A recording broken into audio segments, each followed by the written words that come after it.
حضرات گرامی، یاد رکھیے آپ جس کام کے لیے یہاں جمع ہوئے ہیں یہ بہت اہم کام، معمولی کام نہیں ہے، اور آپ کو اللہ نے چن کے بھیجا ہے، اس لیے کہ لوگ چھوٹے چھوٹے دائروں میں بیچارے محبوس ہیں۔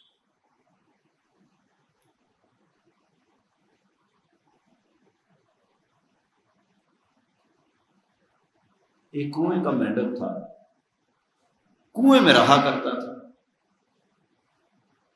تو وہ کسی طرح کسی نے سمندر میں پہنچا دیا،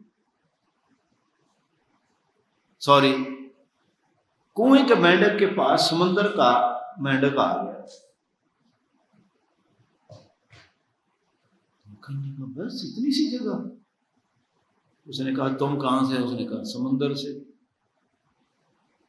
اس نے کہا تمہارا سمندر کتنا بڑا ہے؟ اس نے چھوٹا سا چکر لگایا، اتنا بڑا ہے؟ اس سے بڑا ہے۔ اس نے کہا اتنا بڑا ہے؟ اس سے بڑا ہے۔ اس نے پورے کنویں کا چکر لگایا، اس سے بڑا ہے؟ اس نے کہا بھائی اس سے کوئی گنا بڑا ہے۔ ایسا نہیں ہوتا ہے۔ وہ کنویں کے اندر رہ رہ کے اس بیچارے کو کیا پتا کہ سمندر کتنا بڑا ہے۔ مسلمان ایک سمندر تھے، ان کی سوچ سمندروں جیسی تھی، ان کی فکر آفاقی تھی، پوری دنیا کے اوپر ہر ملک ماست کے ملک خدا ماست، ہر ملک ہمارا ہے، اور جو اللہ کی ملکیت ہے وہ ساری ہمارے لیے ہے۔ لیکن مسلمان بند ہو گیا، ملکوں میں بند ہو گیا، پھر صوبوں میں بند ہو گیا، پھر اور آئے تو قبیلوں میں بند ہو گیا، چھوٹے چھوٹے دائروں میں بند کر دیا، اس لیے کہ مسلمان کو خبر ہی نہیں ہے۔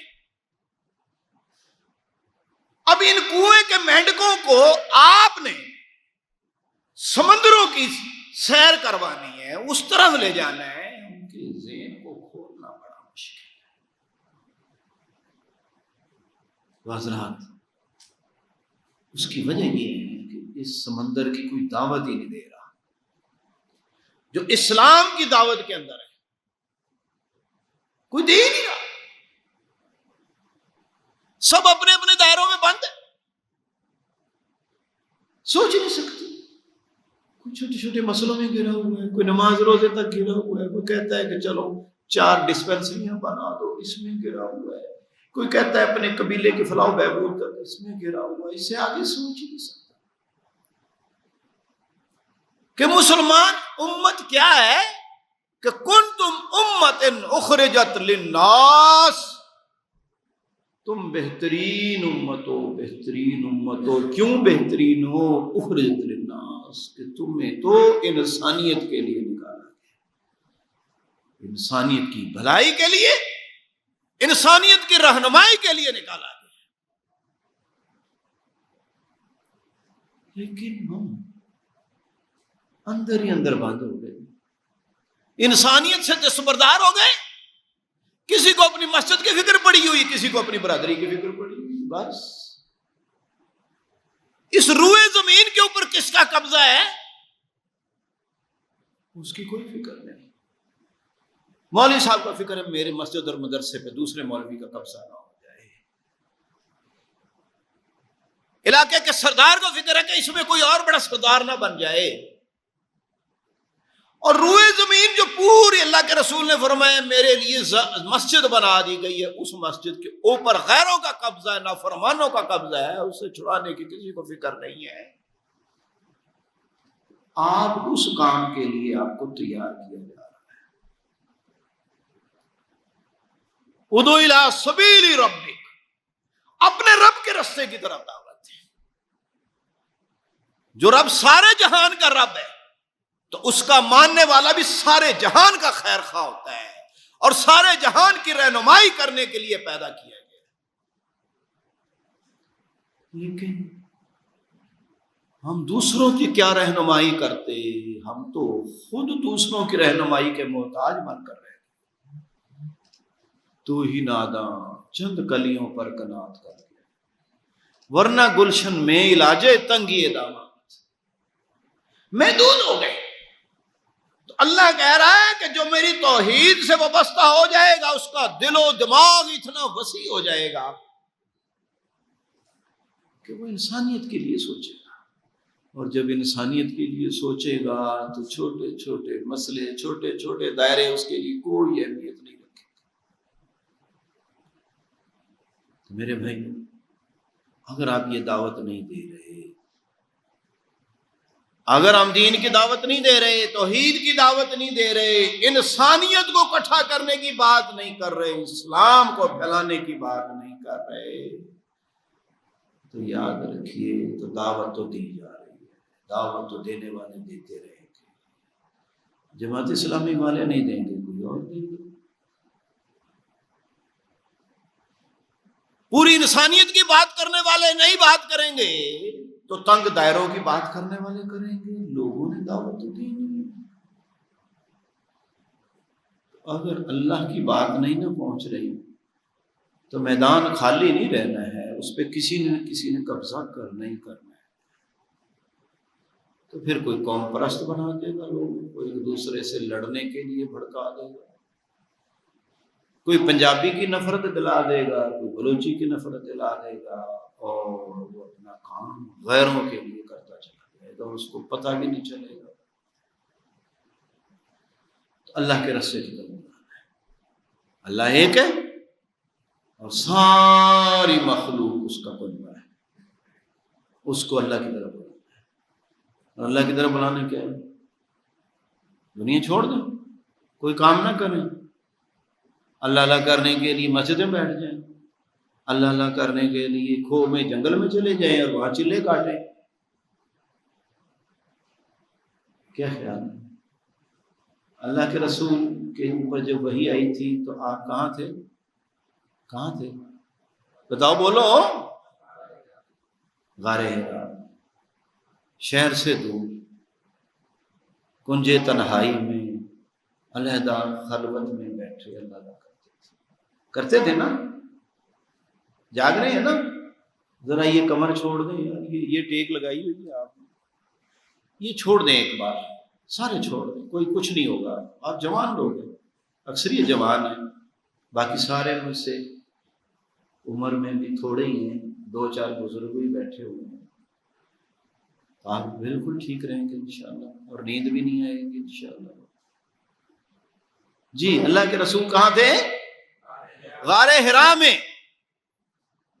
گھر بار تھا، بیوی بچے تھے، کاروبار تھا، سب کچھ تھا، لیکن اس کو چھوڑ کے اللہ کی یاد میں غار حرا میں تھے۔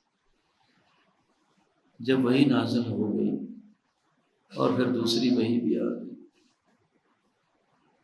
اقرا بسم ربک الذی خلق والی آیات نازل ہوگی، دوسری وحی آ گئی کہ یا المدثر قم فانذر، کھڑے ہو جائیے، لوگوں کو خبردار کیجیے، وربک فکبر، رب کی بڑائی کا اعلان کر دیجیے۔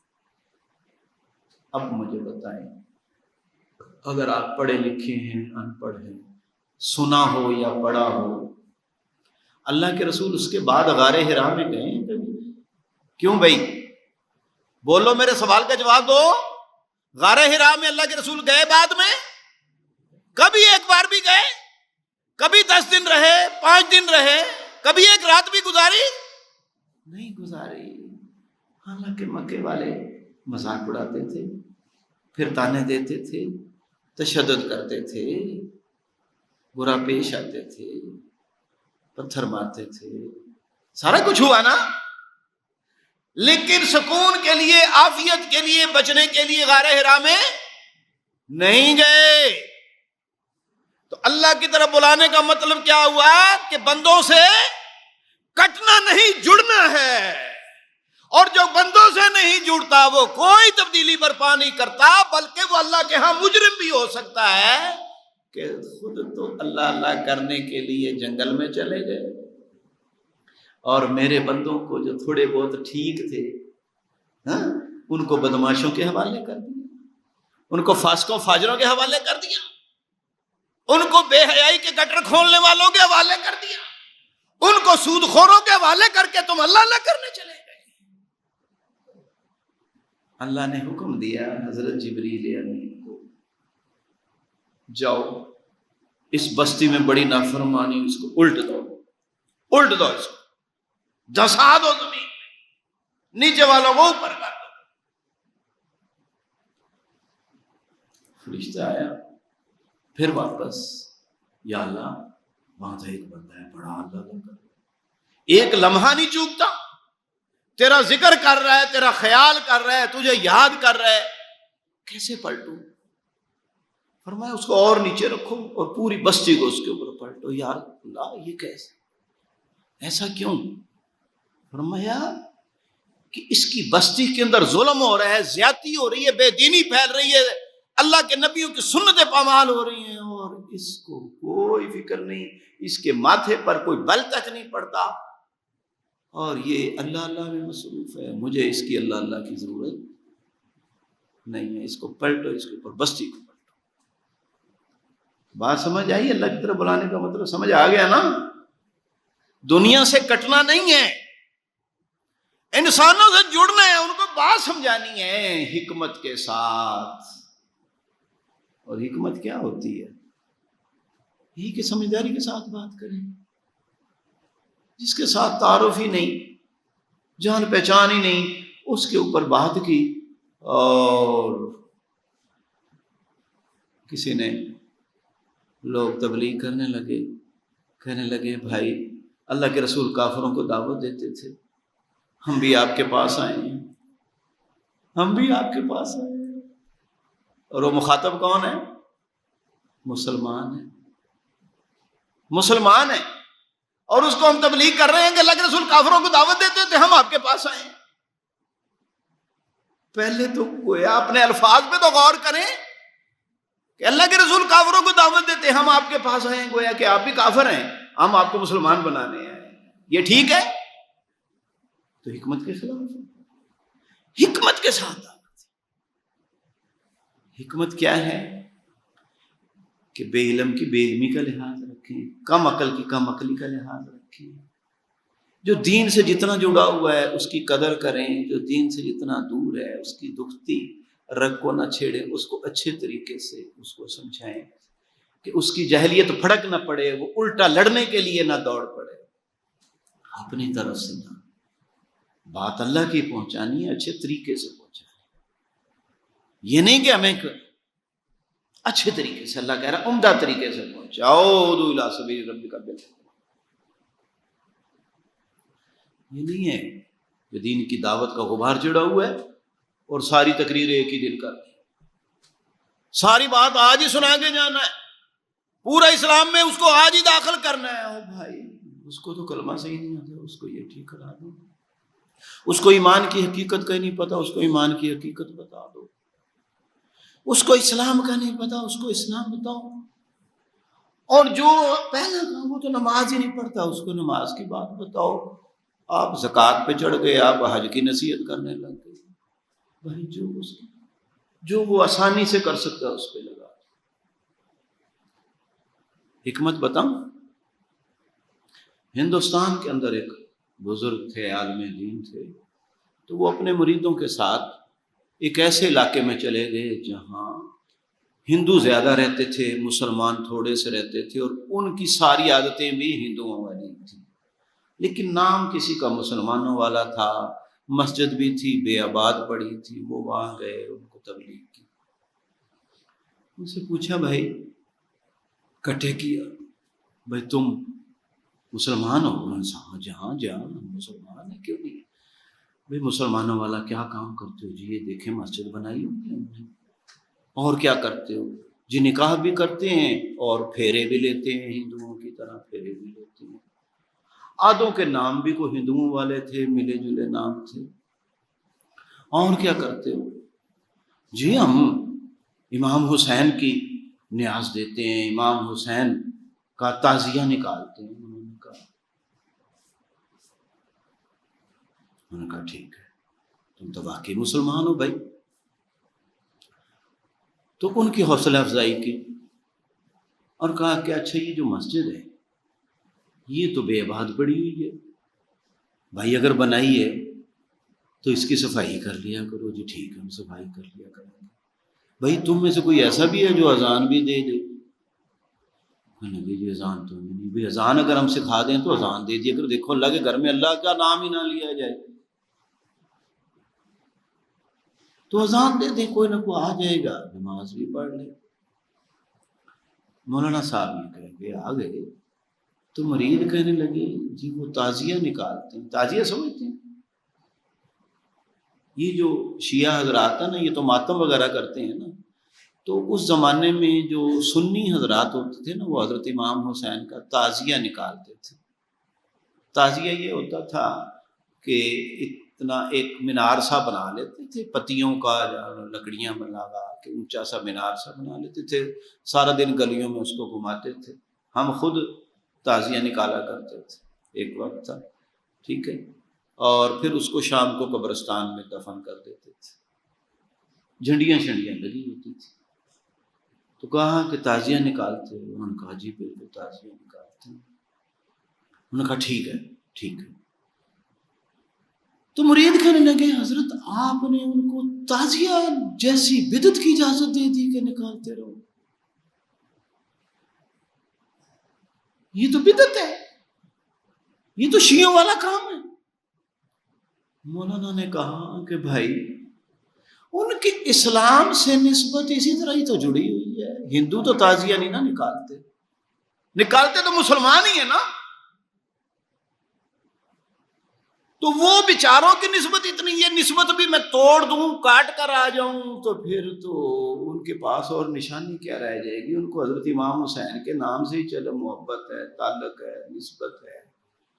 اس مسجد کو کہتے ہیں ہم نے بنائی ہے, اس سے جوڑ کے آ جاؤ. وہ نماز پڑھتے ہیں کہ نہیں, تو کسی دن وہ نماز مسجد کو بھی آباد کر لیں گے, مسجد میں آئیں گے تو اور چیزیں بھی سیکھ لیں گی, دین بے دینی کا فرق بھی معلوم ہو جائے گا. یہ نسبت تو قائم رہنے دو, پہلے ان کو نمازی بنا دو, پھر ان کو بتا دیں گے کہ بھئی تعزیہ کوئی چیز نہیں ہوتی. ابھی ایک نسبت بھی جڑی نہیں ہے, تم پہلی بھی توڑوا رہے ہو, یہ میں نہیں کر سکتا. تو بھائی یہ حکمت ہے کہ آپ یہ دیکھیں کہ ایک آدمی اپنے آپ کو دین کے ساتھ جوڑنے کے لیے تیار ہے کہ نہیں, اس نسبت سے جوڑ لیں اس کو جتنا بھی جڑتا ہے, پھر آگے آ کے اس کی اصلاح کرتے جائیں. لیکن ہماری خواہش ہوتی ہے کہ بس ایک بار دورہ کیا ہے ہم نے تبلیغی تو آج ہی سب کو مسلمان کر کے جائیں. ایسا نہیں ہو سکتا. تبلیغ کا لفظ سنیں, بلغ یبلغ تبلیغ, اس کا معنی کے اندر شامل ہے تبلیغ میں نا بات کو پہنچانا. اور بات کیسے پہنچانا؟ تھوڑی تھوڑی کر کے پہنچانا, تھوڑی تھوڑی. تو یہ ہے ایک بات. دوسری بات فرمائی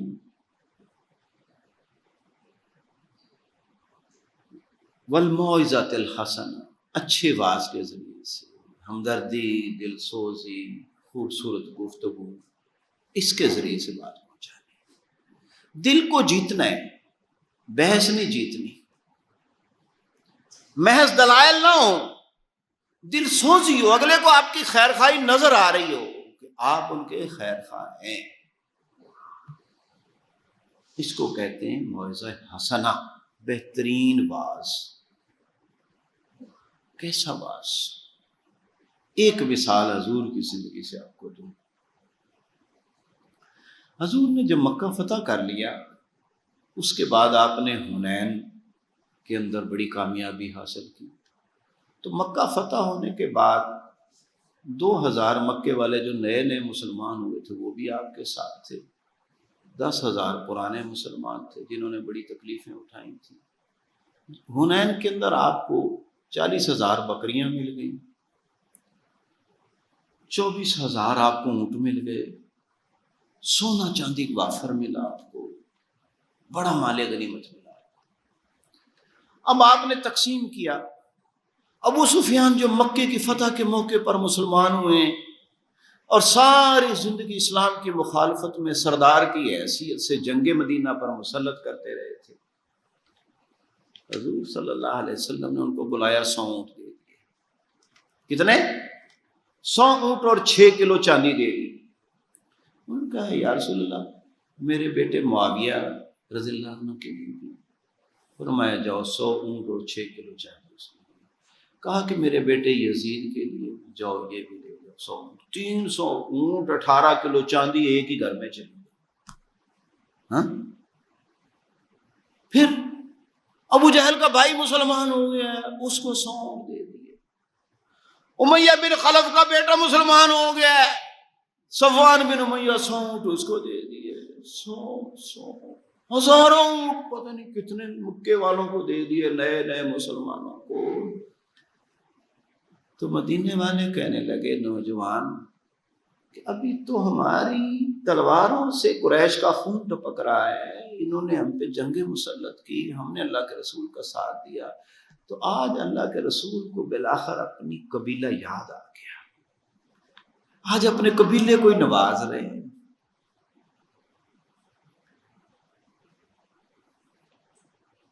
یہ بات حضور صلی اللہ علیہ وسلم تک بھی پہنچ گئی، پہنچ جاتی ہے بات. حضور صلی اللہ علیہ وآلہ وسلم نے ان کے سردار سعد بن عبادہ کو بنایا کہ سعد تمہاری قوم کی طرف سے یہ بات آئی ہے، تمہارا کیا خیال ہے؟ اس نے کہا یا رسول اللہ میں بھی اپنی قوم کا آدمی ہوں، یعنی خیالات میرے بھی، جذبات میرے بھی ہیں کہ آج آپ کو اپنی قوم یاد آ گئی، اس کو دے رہے ہیں. تو حضور صلی اللہ علیہ وسلم نے فرمایا اچھا تو اپنی قوم کو جمع کرو. انصار مدینہ کو وہ ایک خیمے کے اندر جمع ہوئے، حضور کو بلا لیا. حضور صلی اللہ علیہ وسلم نے فرمایا کہ لوگو تم نے ایسے ایسے بات کی ہے. تو صحابہ نے کہا یا رسول اللہ ہمارے نوجوانوں نے کی ہے، آپ درگزر فرمائیں. حضور صلی اللہ علیہ وسلم نے فرمایا کہ لوگو میں نے کچھ لوگوں کو جو نئے نئے مسلمان ہوئے ان کی تالیف قلب کے لیے کچھ زیادہ مال دے دیا ہے، اور تم مجھ سے اس لیے ناراض ہو گئے ہو کہ میں نے ان کو زیادہ مال دیا. ٹھیک ہے تو تم یہ بتاؤ کہ کیا تم گمراہ نہیں تھے؟ میرے ذریعے تمہیں ہدایت مل گئی.